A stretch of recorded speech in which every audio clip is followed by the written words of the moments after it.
As our world changes, we'll keep you up to date with the latest information. News Talk KVNU 102 FM 610 AM.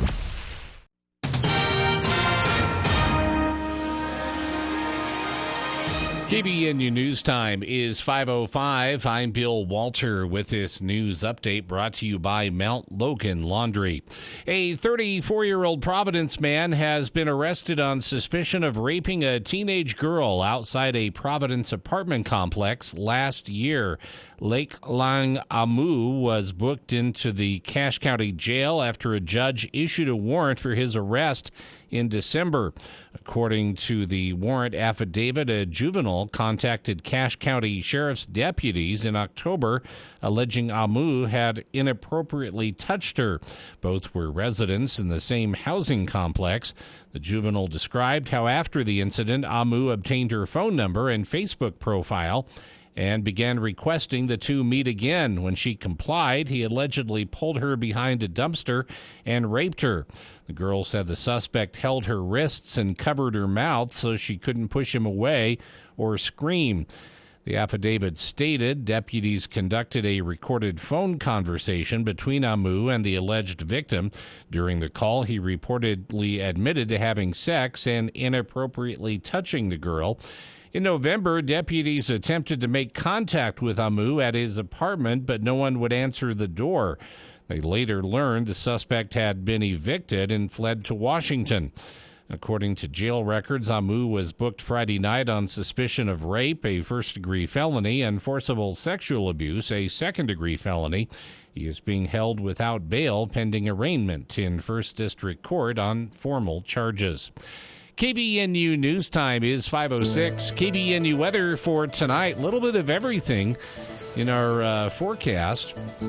Rain showers and snow this evening. Then a chance of snow showers after midnight. Accumulation around 1 inch. Winter storm warning for the mountains. And you may have heard the alert last hour. Severe thunderstorm warning for west central Weber County and southeastern Box Elder County because of some gusty winds. That's in effect until 5:30. Overnight low tonight in the low 20s, and then tomorrow, high temperature only in the mid-30s. 1 to 2 feet of snow possible in mountains on the Cache Valley floor, about 1 to 2 inches expected out of this storm, but more storminess on Wednesday, another round of snow possible on Wednesday. 49 has been our high. It's 45 right now at KVNU. KVNU weather brought to you by Logan Dental Associates. Make your appointment at Logan Dental Associates with Dr. Brandon Preby, Curtis Taylor, or Anthony Larson. Or if it's more convenient, visit them at their Cherry Creek Dental office in Richmond. A full-service dental office to take care of the entire family. Have you pulled your spring sheets out of storage, and do they smell stale and need freshening up? How about your blankets and your quilts? Are things dingy from winter use? Well, go to Mount Logan Laundry. It takes no time at all to freshen everything up with their 55 and 80-pound washers and dryers, and it costs a lot less than the dry cleaners, and free Wi-Fi and drop-off service, too. Mount Logan Laundry really is the cleanest spot in town. Find them at 5th East and 9th North in Logan, or in Brigham City on the corner of 1st East and 7th South. KVNU News Time is 5:08. Family Place Utah is celebrating their 40th year of helping families and children in Cache Valley. On KVNU's For the People program last Thursday, Family Place Director Dr. Cheryl Goody said it's a great honor to lead such an amazing organization with such strong roots in northern Utah. She said it's a very complex organization for the purpose of simplifying the lives of families in our community. We have 3 locations, Smithfield, Logan, and Hiram, and drop in. Come and see us and come and see the great work that we're doing, or come to our amazing event that's on April 30th of this month. It's our annual Blue Ribbon event where we have an elegant dinner and an auction, all in an effort to be able to get donations, to be able to provide all the amazing services that we have at the Family Place. It's called An Evening Under the Stars and will be held at the Riverwoods Conference Center in Logan. According to their website, it's called the Blue Ribbon Benefit because April is National Child Abuse Prevention Month that is recognized with a blue ribbon. You can purchase tickets and get more information at thefamilyplaceutah.org. And Idaho environmental officials are proposing a $1 million fine as part of a settlement agreement with Idaho Power involving pollution permits at 15 of the public utilities hydroelectric facilities in southern Idaho. The Idaho Department of Environmental Quality announced the proposed agreement on Thursday and is seeking public comments. The utility had permits from the EPA for all the facilities for decades until the federal agency determined that they were not needed in the 1990s. Idaho Power in January contacted Idaho officials after determining policy changes might again require permits.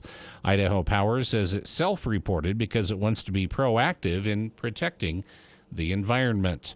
KVNU News Time is 5:11. For more details on these and other stories, visit CacheValleyDaily.com. The local news source. News Talk KVNU 610 AM and 102.1 FM. Hi, it's Congressman Blake Moore here. Like many of you, I grew up next to the runways of Hill Air Force Base, with the familiar sounds of freedom flying overhead.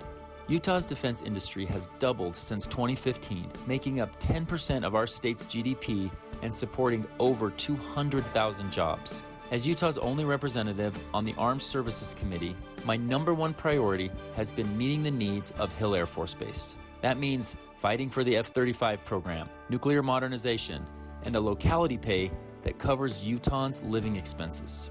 I want to thank our uniformed personnel and their families, as well as the tens of thousands of Utahns working to support our national defense. Your service helps America fly, fight, and win, and I will continue to advocate for your priorities in Congress. To learn more about how we've delivered for Utah's defense community, visit my website at blakemore.house.gov. Paid for by official funds authorized by the U.S. House of Representatives. Hi, I'm Jennifer Kashinka. Tuesday on This Morning, America's First News. Although we're years away from the next presidential race, at least a dozen potential candidates for president have active nonprofit groups aligned with them. Why inflation is pushing some retirees back into the workforce, and how blue-collar workers are making the leap right into tech jobs without a degree. That's Tuesday on This Morning, America's First News. From 4 to 6 on News Talk KVNU, 610 AM and 102 FM, your station for news and talk. When I went looking for a place to rent, I wore a mask, but they could still see I'm black. The landlord told me nothing available. When I went looking for an apartment, I wore a mask. Obviously, I'm Latino. They said the place has been rented. My wife and I were house hunting. We wore masks, but we're Asian American. And the real estate agent said, you won't be happy here. If you suspect housing discrimination because of your race, file a complaint with HUD. Go to HUD.gov/fair housing. Fair housing. The law is on your side. A public service message from HUD in partnership with the National Fair Housing Alliance.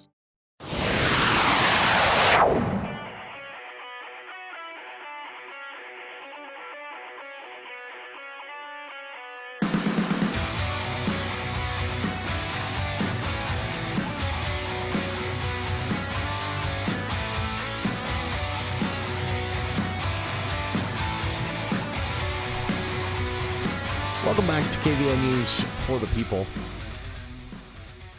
We'll have more details on this. Still waiting for an official statement from the Utah Department of Agriculture and Food, which they said will be coming.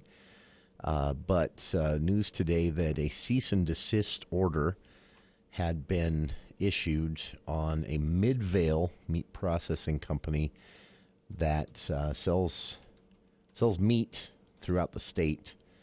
And the cease and desist order from the Utah Department of Ag and Food is pretty serious. What that means basically is they've instructed the company to stop all operations until they get to the bottom of this. What we do know is it's salmonella, and it was detected in a routine inspection on March 22nd. And the company is International Marketplace. They're located in Midvale. So a statewide announcement going out with few details, but a full statement is promised.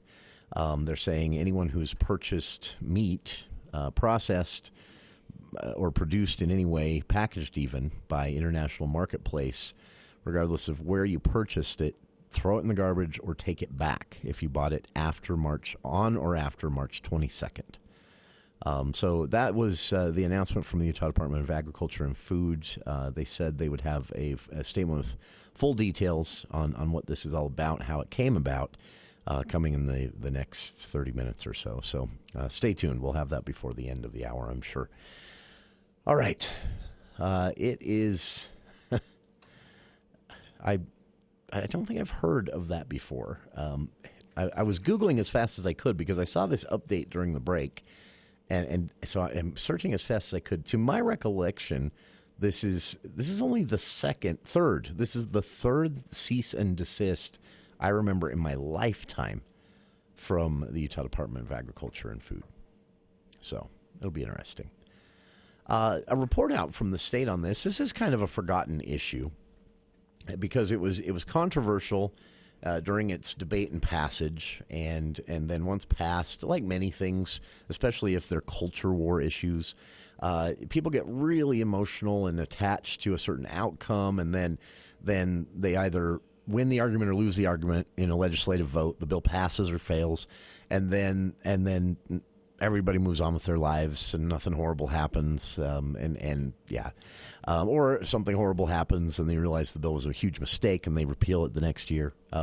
Either way, things have a tendency to sort themselves out. Either everyone was panicked over nothing or they were right to panic and lawmakers should have listened and they repeal the bill. Either way, within a year, things get corrected. That's how our legislative process generally works. One of these issues, though, was a huge debate for multiple years, actually.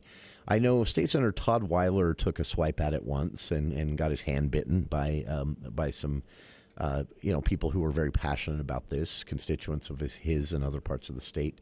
Then there was this House representative the second time, I think, tried it and didn't go well, didn't pass. And then finally, for I don't know why, now Lieutenant Governor, then State Senator Deidre Henderson, was able to pass a bill that basically decriminalized polygamy in Utah. And the reason for this was not an endorsement of polygamy, as Senator Henderson at the time made known. This bill passed, and it was one of the last things she did as a state senator, by the way. It passed in the 2020 general session. And if you remember, Lieutenant Governor Henderson was chosen to be the Lieutenant Governor candidate by Governor Cox just after that, or just before that session began.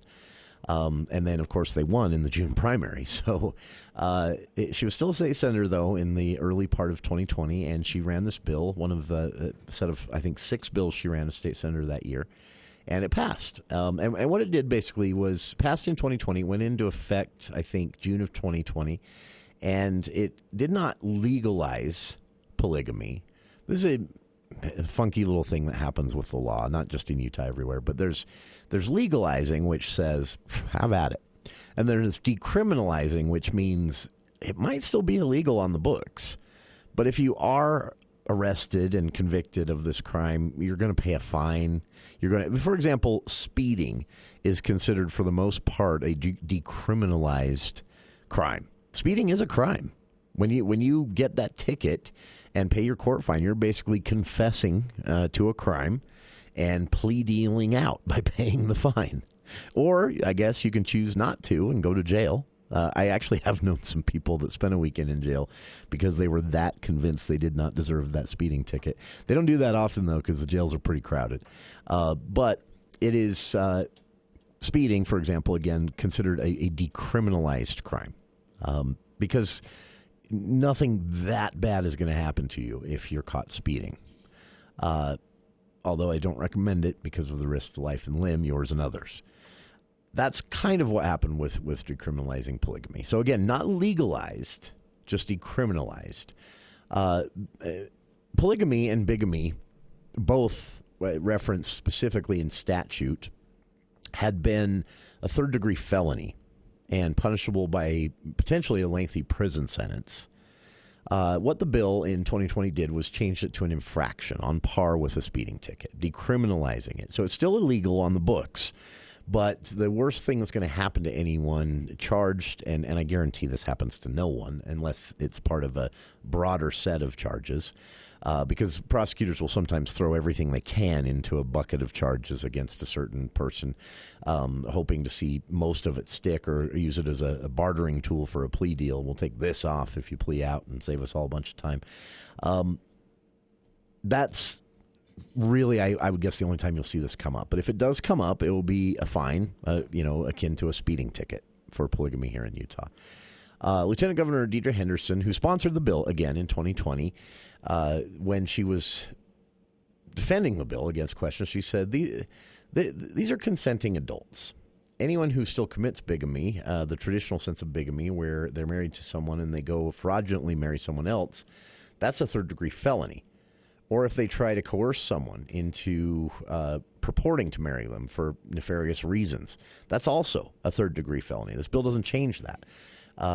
Also, it's still going to be a second-degree felony for anyone who engages in bigamy and also commits another crime, like fraud or sexual abuse, things like that. So it's not creating a free-for-all. What it does, then State Senator Henderson argued, was that it's time to try something different. The argument is that prosecuting or being the counties, for example, being forced by state law to prosecute polygamy was hurting families. It was wasting a lot of time for county prosecutors, public defenders, and more. And it was exposing people to unnecessary risk in many ways because it drove polygamous communities underground. They stopped talking with law enforcement. Law enforcement reported having to stop some big drug investigations where federal agents were working closely with local law enforcement around Utah's southern border in an ongoing investigation of what they believed was pretty high traffic directly from a drug cartel in Mexico here in Utah. They had to cancel that entire 2-year investigation because the polygamous community stopped talking to them because they were so afraid of getting arrested for polygamy. That was just one example that was provided during the Senate debate on this. It passed the Senate, passed the House, and was signed by Governor Herbert at the time and is now law here in Utah. And this week we got our first ever report on basically how it worked. And the report this came from law enforcement, reported by Fox 13 yesterday in their weekend broadcast. Law enforcement provided some numbers for this. The lieutenant governor weighed in since she was the sponsor as a state senator, and state correction officials and community workers in Hilldale and Colorado City, all quoted in this story. And basically the consensus is decriminalizing polygamy was the right idea. They've been able to resume sex trafficking investigations, stopping pedophiles in the southern part of the state trafficking across the border. They've been able to work with the communities there in Hilldale, who, again, for a time shut down all communication with local law enforcement for fear of being arrested as polygamists. They've started talking again. They've been able to revive these ongoing drug trafficking investigations. They've also, the communities have invited law enforcement, even county sheriffs, into their communities and gotten to know them more, which is, according to Attorney General Representative for the State Attorney General's office, said this has been huge for law enforcement in the area in solving all kinds of crimes, from a recent cattle rustling investigation where they ended up finding out via a Hilldale resident who knew something, who knew someone who knew someone, where the criminals actually were hiding, to the theft of a local kid's skateboard was solved because cops were able to actually go into the Hilldale community and say, hey, have you seen anything? And actually have residents talk to them. So law enforcement gave it a big thumbs up. State legislature got a report on the data on this, arrests and crime rates and more, to show that it didn't cause a noticeable increase in polygamy in general. And communication, again, between law enforcement and the Hilldale and Colorado City communities has been revived. It's happening again, and those relationships have been a bit repaired. So it's a controversial issue. The FLDS Church doesn't help with that, of course. Warren Jeffs and his reputation hasn't helped with that. But at least as far as the state goes, they're no longer driving those who choose a life of polygamy or sadly are born into it to have to hide from law enforcement should they need help, whether it be reporting sexual abuse, child abuse, witnessing crimes, helping law enforcement solve crimes. These polygamous communities are no longer in hiding, thanks to the passage of this bill. And it's nice to see that, the Lieutenant Governor said, vilified in a report. Or, excuse me, vilified.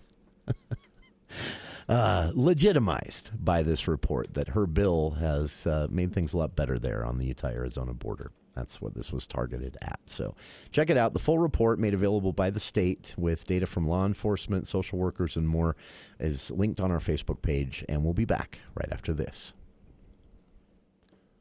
To say this, Dad, but here it goes. It's time for the famous West Motor Rodeo Day sale. Wait a minute. What are you talking about, Taylor? Rodeo Days doesn't start until July. New truck lots across the country are almost empty, right? You're right. But here at West Motor, business is booming. So how is West Motor selling so many trucks? Most of our customers are ordering their truck exactly how they want it. So as soon as the truck hits the lot, they don't let us keep it there for everyone else to look at. They want to take it home. So the best way to buy a new truck during the famous West Motor Rodeo Day sale is to order it right now during Truck Month. Now that's what I'm talking about. Plus, trade-in values are at an all-time high. And in many cases, you can buy a brand new truck for less than a used one. We'll include our famous Rodeo Days discounts, a free lifetime warranty, and a free bedliner. Taylor, you're brilliant. Call, click, or visit West Motor and order your new Ford or Ram truck today. WestMotorCompany.com. My name is John Brenchley. Last year, my father, Lynn, passed away. Our family misses him tremendously. From the first phone call we made to White Pine Funeral Services until he was laid to rest, White Pine helped us every step of the way. The staff was there to guide us through the entire process. They were kind, gracious, and their facilities are amazing. White Pine helped to make the difficult situation of losing my dad into a positive experience where we could remember him and celebrate his life. White Pine Funeral Services, here when you need us most.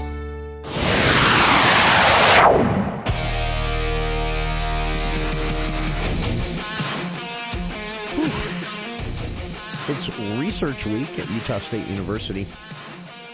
If you missed our interview with Daniel, my brain, Daniel Lenhart of Utah State University Research, grab that via our podcast. To find our podcast, go to the Podcastic service and just search for KVNU's For the People. You can subscribe there and download each episode on your smartphone device, cellular device.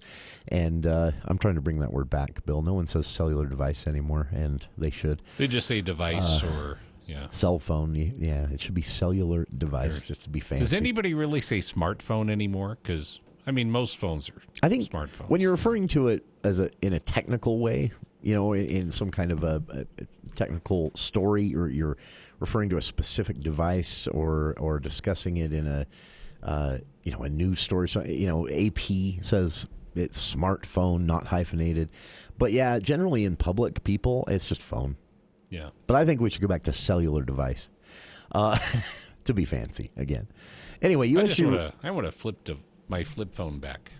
I do actually. In ways I miss. I never had a flip phone, but I had that old. Remember when the craze was making them as small as possible? It was the Nokia 52. I don't remember, but it was tiny. It was like a smaller than a used bar of soap, and I kind of miss that. Actually, that size of phone. I don't. You had to put it in your front shirt pocket with a button and make sure it's buttoned up so it just wouldn't slip out. It would fit in that away. Extra pocket on jeans that you never use. Yeah, just the little coin, coin that pocket. no one's used since 1940. Yeah, it fit in there, and I love that. But I don't regret having the tools my current cellular device has. Coming up on the other side, with it being USU Research. Again, listen to that interview last week to get an idea of what's going on, including the Student Symposium happening tomorrow and Wednesday. That will be cool. We're going to do our own little, throughout the week, our own little spotlight on USU Research because it's happening here in our own backyard. It's very cool stuff. So I reached out. We weren't able to do a live interview today, but I was sent a video of the presentation for this. We wanted to do a live interview on with the presenter. It's not going to work out due to scheduling conflicts for the next couple of weeks, but she sent along the video of her presentation. I clipped some highlights out of it. USU and USU Extension, via the research programs, are doing some amazing stuff to combat the opioid epidemic, which has been exacerbated and you find out why on the other side of the news, by the COVID pandemic. But what they're doing to fight it is actually pretty amazing, and the results are coming in showing it's working. We'll talk about how USU Research is helping to combat opioid addiction and overdose here in Utah after these headlines with KVNU's Bill Walter.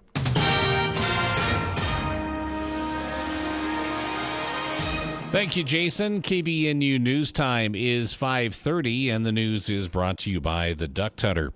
A 15-year-old girl died in a single-vehicle rollover crash Friday afternoon northwest of Tremonton. The accident occurred just before 4 p.m. near Blue Creek along I-84 in Box Elder County. Utah Highway Patrol troopers report a red Chrysler Pacifica was traveling west. Near milepost 22, the minivan veered into the center median and rolled several times. The 15-year-old girl was in the front passenger seat and was partially ejected. She was pronounced dead at the scene. There were two other occupants in the vehicle, the driver, a 17-year-old girl, and the mother of the two girls, who was in a back seat, were both transported to a local hospital with non-life-threatening injuries. Troopers did not report whether any of the occupants were wearing seatbelts. No other vehicles were involved. The family was reportedly headed back home to Washington State. And troopers believe wind gusts and a lack of experience were both contributing factors in the crash. Federal waivers put in place at the height of the pandemic allowed federal child nutrition programs more flexibility in delivering meals to households because kids were not at school. Those waivers are set to expire in a few weeks, and in Utah, groups that work to fight hunger warn that more children, especially in rural areas, will be at risk. Neil Ricard with Utahns Against Hunger says the waivers allowed parents to pick up multiple meals for their kids at a time and in one convenient location. You got to recognize that meal service is still a critical part of the academic process for these kids. Just making sure that all of the kids are fed, that they're fed nutritious food, goes a long way towards focus, towards attention and academic success, both immediately and in the long term. Ricard, who specializes in childhood nutrition, says with high energy prices and supply chain problems, the demand for food assistance is skyrocketing in rural Utah. A lot of the things are problems that were waiting in the wings. Things like labor shortages, things like meal planning. Those take investment and time at the level of the individual school districts, at the level of the state. 1 in 8 Utahns face hunger, and more than 51% of households with children rely on benefits from the Special Nutrition Assistance Program called SNAP. Leaders from across the country will gather April 28th at a Rural Child Hunger Summit to develop ways to ensure that rural kids don't go hungry as the nation shifts out of pandemic-era policies. KVNU News Time is 5:33. John at the Duck Hunter asks, have you ever checked the dryer vent cover on the outside of your home? It could be broken, full of lint, or worse yet, you could have an unwanted guest living in it. John suggests you check your dryer vent today. And if you can't, call John at the Duck Hunter. He'll do a visual inspection, and if needed, run a camera through the dryer vent line to see what's going on in there. For a free consultation, call the Duck Hunter, 770-4813. We are the Duck Hunter. Breathe better, save money, protect your home. We are the Duck Hunter.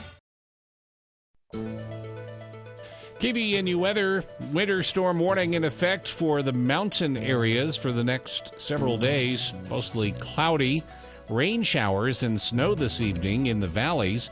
Chance of snow showers after midnight. Accumulation around 1 inch. Overnight low in the lower 20s.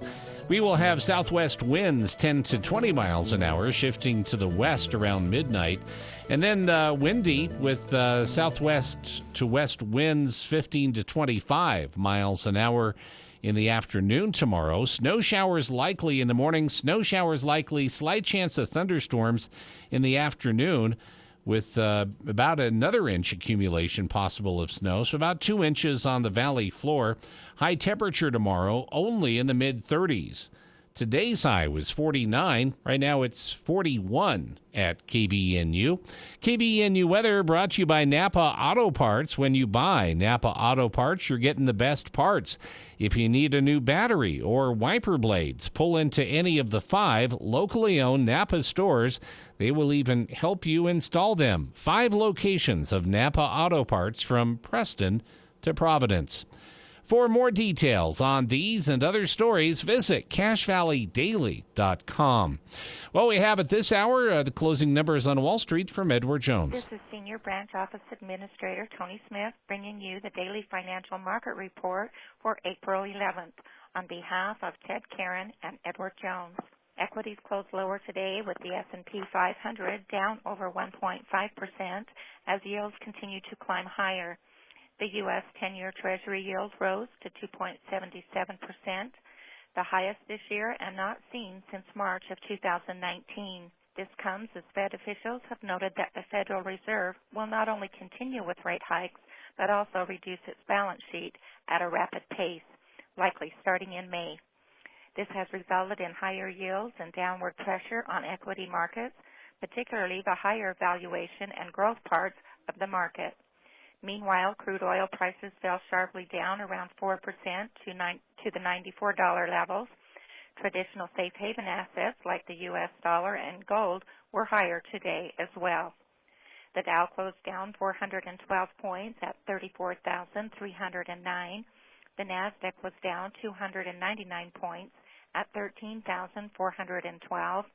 S&P closed down 75 points at 4,413. And in the bond market, 10-year Treasury yields are trading at 2.77%. In stocks of local interest, Apple closed down $4.34 at $165.75. Nucor was up $2.04 at $152.80. Zions Bank up 34 cents at $64.23. Delta Airline was up $1.47 at $38.21. And Walt Disney was down $1.22 at $130.65. This has been today's financial market report for April 11th, brought to you on behalf of Edward Jones, member SIPC, and financial advisor Ted Karen, serving individual investors with personalized attention and long-term financial advice. 878 South Main Street in Smithfield. My name is Dr. Brandon Prevey, and I love being a dentist. I work with Drs. Curtis Taylor, Anthony Larson, and Paul Harris. When people ask where our office is, I actually have 2 answers. First, I spend part of the week at Logan Dental Associates, and then second, I spend the other part at Cherry Creek Dental in Richmond. Both locations are a full-service dental office and can take care of everyone in the family. Call or go online and make your appointment with the offices most convenient for you. Logan Dental Associates in Logan or Cherry Creek Dental in Richmond.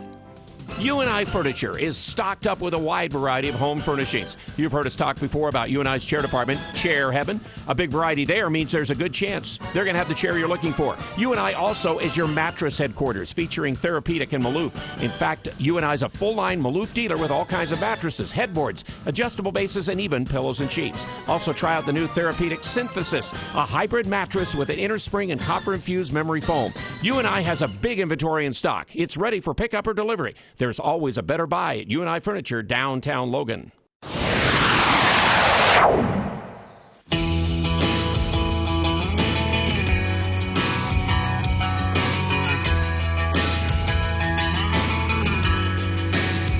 Welcome back to KVN News for the People. During the pandemic, the epidemic skyrocketed. Weird to see these 2 words being used in conjunction, but it makes sense when you see the explanation. And by epidemic, we're, of course, referring to the opioid crisis. Data showing that throughout the pandemic, which technically began in March of 2020 here in the United States, though earlier in other parts of the world and later in some, the opioid epidemic skyrocketed. In fact, from March of 2020 to March of 2022, opioid deaths, overdose-related deaths, not just opioid, overdose-related deaths skyrocketed. And experts predicted that around 90,000 people died of a drug overdose in 2020 alone, which set a record for the highest number of deaths and largest single-year increase in history. More than 500,000 Americans have died of an overdose death directly related to opioids in the past 2 decades. And the number of people dying has gone up each and every year, though, again, 2021 set a record. Healthcare experts believe that a big part of this was the healthcare system being overwhelmed for such a long period of time, roughly from the summer of 2020 to the spring of early year of 2022. The healthcare system was taxed beyond its capacity.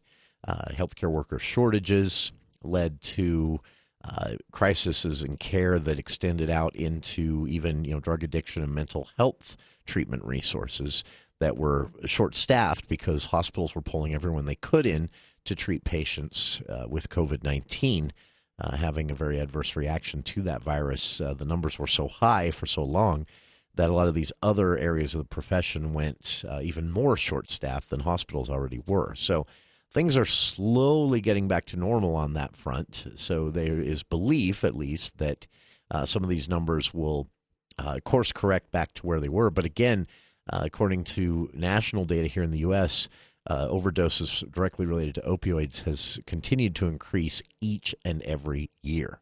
So with resources being freed back up and hospitals and healthcare systems doing their best to hire as fast as they can to replace those who burned out over the last 2.5 years, it's a concern that it'll take them a while to get back up to speed. And that's a concern here in Utah as well, where we also saw opioid use arrests, convictions for basically selling them, dealing them, but also overdose numbers and more also climbed here in Utah. Though not setting records, it was an increase over the last 5 years in 2021 alone here in Utah. So this was the topic of a presentation recently at Utah State University, and it being Research Week at USU, going on all week long. We talked about that last week here on the show. By the way, check out the events of Research Week via the links on our website or on our Facebook page at facebook.com/KVNUFTP, or just simply do a search for USU Research, and you can find their social media channels there as well.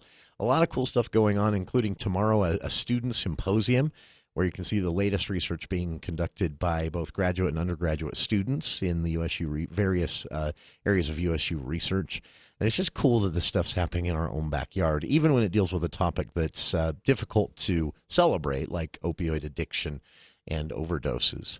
But again, that was the topic of a presentation recently via USU Research. The presentation was given by Professor Maren Wright. She's in the Health and Wellness department there at Utah State University. And she was talking about USU Extension's HEART initiative, HEART, which is working specifically here in Utah, but also sharing some of their success stories and things that worked and didn't work, stories in other states, to address the opioid crisis for a few years now. The USU Extension's HEART initiative can be found via their website, and I've linked to that on our Facebook page as well. But here's a bit from that presentation that directly relates to some of the things that USU Extension is having success with when it comes to dealing with these skyrocketing numbers throughout the pandemic. And one of them is this concept that, is called just basically what it is, living well with chronic pain. And Dr. Wright said this is a toolkit that they're actually testing out when working with people who would otherwise be up for an opioid prescription from a doctor legally, and then, of course, exposed to potential addiction and abuse, and then overdose death, a potential outcome of that addiction, helping them maybe avoid that scenario in the first place. Managing chronic pain in a way, in a smarter way, can sometimes lead to not needing those dangerous drugs in the first place. Here's what Maren Wright had to say during the presentation about this living well with chronic pain experiment USU Extension is conducting through that HEART initiative. It has about 15 hours of education on pain management using this entire toolkit of approaches, walking people through some of these different approaches and how to use them. And the classes have information on things like regulating sleep, how to make action plans that help you manage your pain, how to pace activity so that you're in less pain even though you're staying active, some gentle movements that can ease muscle tension, just a whole bunch of things, a bunch of cognitive strategies on how to think differently and to use your mind to distract and to experience less of the pain, even if your body's still experiencing it. And we've had just some amazing feedback from people who take these classes. The comments we get are that the classes are transformative, and that people are able to stay more active and even be able to use less pain medication after taking these classes. So they've been really effective. But while these programs are awesome, they require a ton of training. And it's been hard to get them into rural Utah, where our numbers are small and we have fewer people to facilitate and to take those trainings to offer the classes. So I'm going to touch on a little bit more about our rural outreach in a minute. But again, Extension is all about making our programs accessible. So we took this same evidence-based toolkit approach, and we created a program that we call PEACE, again, another catchy acronym, but this one is Pain Education and Community Empathy course. And we created a manual with 12 really easy modules. They're like 12 scripts where people can, walks people through one pain management strategy in a script format. So you can have one facilitator who basically reads through the script, gives people the evidence-based information as they gather. Then they can try out some of the techniques. So they try out things like some simple exercises to get muscles moving again, some ways to reduce tension, some ways to visualize and use your mind to distract from the pains.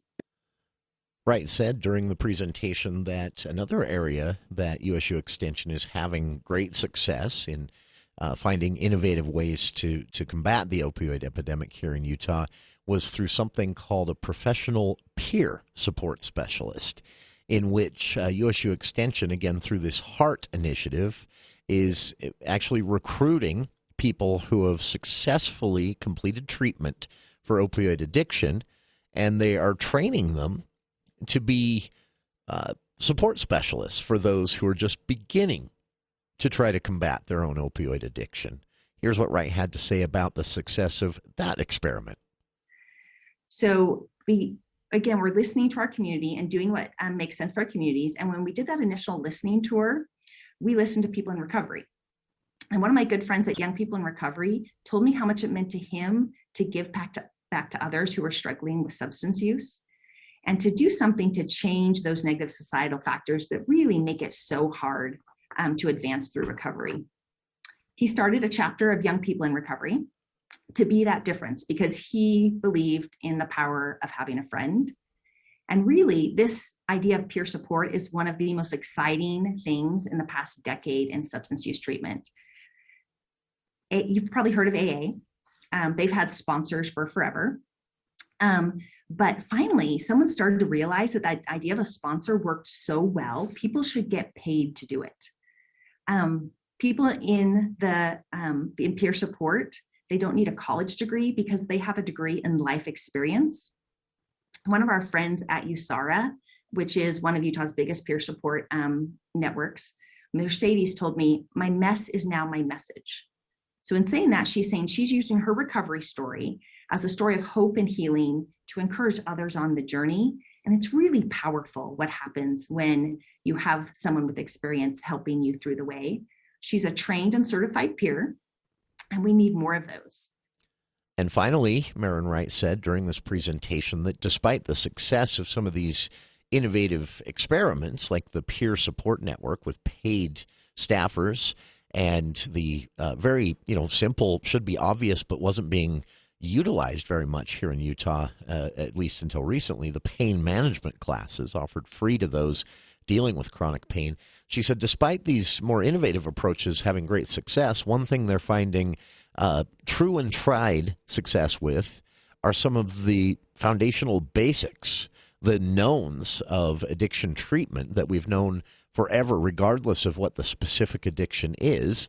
And Wright said, when it comes to those types of things, it's going to take just more money to get these programs to a wider sect of the population. But she said it's working. But one of the really exciting models out there that I've heard about recently is called the hub and spoke model. And one of the things we have done is to make sure clinicians are able to get medication-assisted treatment waiver training, because if we can bring treatment into our primary care offices, then that's going to help people get timely treatment, because we're going to catch people before they get too far down the road of dependence. We can get them medication-assisted treatment when the doctor first notices the signs of a little bit of opioid misuse or overuse. And so if doctors in primary care are comfortable treating their patients with some really safe medications, buprenorphine is one of them, then we can get people timely care because they're getting it sooner. The doctors in primary care are noticing the problems, giving people the treatment. And it really is like diabetes and insulin treatments. It's this chronic illness that we need to catch, be aware of, catch it early. And then if we can get primary care treatments on board, then that's going to be timely treatment. And it's really hard to address timely treatment when a person's so far down the road that they've started to turn to street drugs as their solution, where there's been criminal justice involvement, where they're now waiting lists for the inpatient treatments for addiction recovery. So if we can do that timely treatment early in the process, that's going to make a huge difference. Wright said, or referenced rather, a Deseret News report about a woman, a soccer mom in American Fork. You may remember this story from a few years ago. She helped write and self-reported, rather, most of the article, but that was then written up by the Deseret News editorial team in a professional way.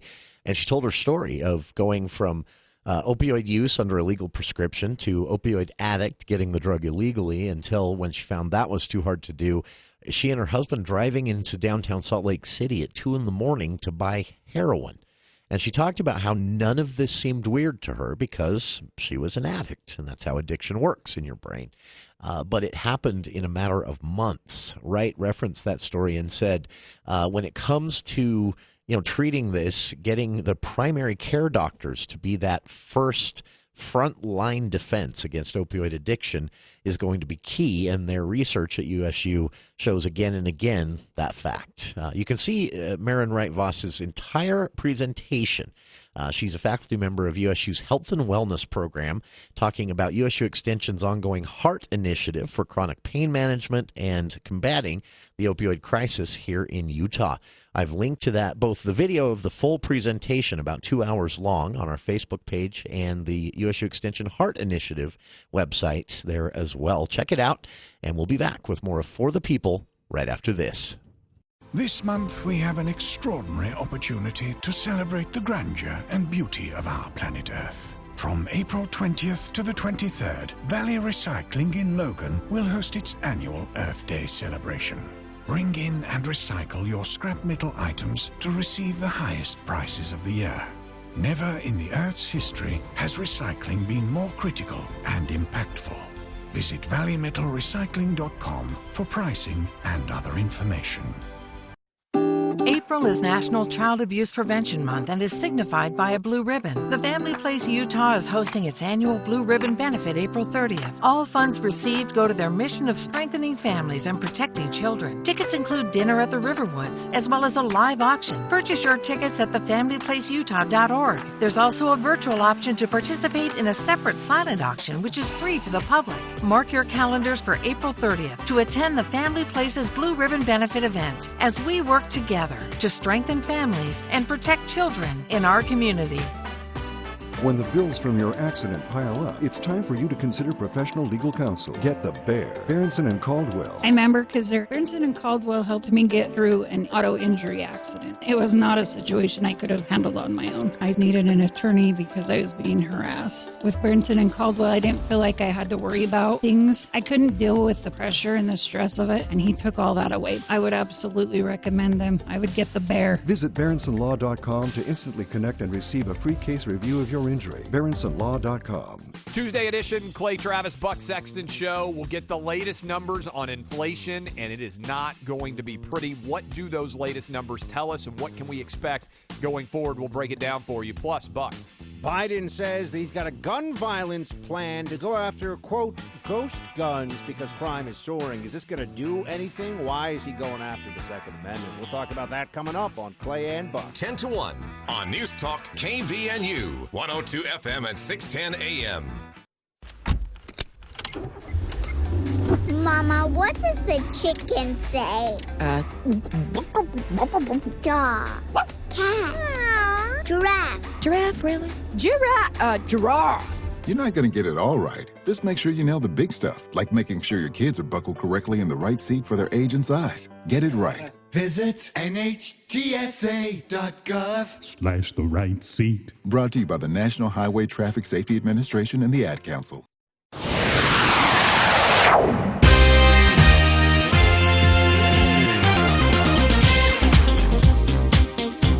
Welcome back to KVN News for the People. Rounding out the show today with some random headlines from around the state and here in Cache Valley. The Utah Department of Ag and Food issued, as I understand it, its third ever in history cease and desist order on a Utah company. It was a company called International Marketplace in Midvale, and the cease and desist order. Now, a cease and desist order from the Utah Department of Ag and Food, who is currently run by Cache County noteworthy person, former Cache County Executive Craig Butters, overseeing that department now after being appointed by Governor Spencer Cox to the position last year. In a statement today, the Utah Department of Ag and Food said they issued this very rare, again, third ever cease and desist order, which basically means stop everything. Conduct no production, sell nothing.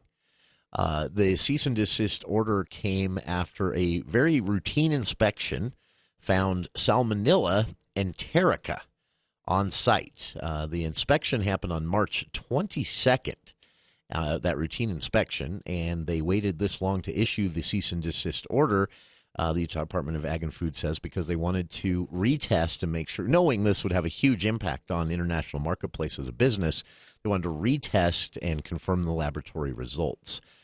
So the statement today by the Utah Department of Ag and Food reads as such: for public consumption based on laboratory results, any ground beef products produced by International Marketplace from March 22nd to March 31st are deemed under suspicion of contaminant. Consumers who purchased ground beef products from this location between the suspected dates are urged not to consume them. These products should be thrown away or returned to the place of purchase.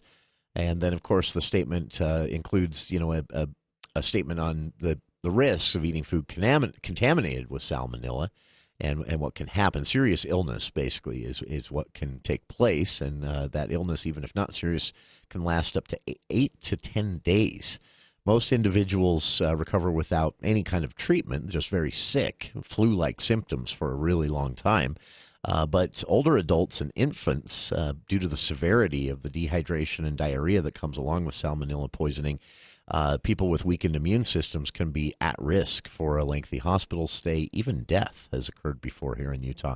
So they take these very seriously. And again, the public statement from the Utah Department of Ag and Food is that a cease and desist order, which is very rare, has been issued on International Marketplace, a meat processing facility in Midvale, Utah, but sold around the state. So they are trying to get word out on this. Again, if you purchased meat from produced by International Marketplace between March 22nd and March 31st, take it back to your place of purchase or toss it in the garbage. Do not eat it, the Utah Department of Ag and Food says. And again, this is a rare thing. A cease and desist order from the Utah Department of Ag and Food basically means the company must stop all production until they get to the bottom of where the salmonella came from. So, all right. If you want to see the full statement from the Utah Department of Ag and Food on that, and if you're not sure whether meat you purchased falls into this, I've linked to it on our Facebook page. Coming up on tomorrow's show, take 2 on this month's installment of The Book Club with our good friend Craig Peterson. We had a little bit of a snafu last week. He wasn't able to join us as scheduled. He will be with us tomorrow. We will be talking about a book based on Chernobyl. Chernobyl in the headlines quite a bit recently with the Russian invasion of Ukraine. So we'll be talking about the book Chernobyl, the worst nuclear disaster in history, on tomorrow's program with Craig Peterson here in the studio. We'll also be speaking with candidates this week. Ali Ism, a first on our show, candidate for United States Congress, joins us. We'll be reaching out to others as well. If you are a candidate out there, would like some time on the show, want to make my job easy, shoot me an email, kvnuftp@gmail.com. If not, wait for my invitations. They're going out tomorrow. That is our show for today. Dave Ramsey is next here on KVNU Logan.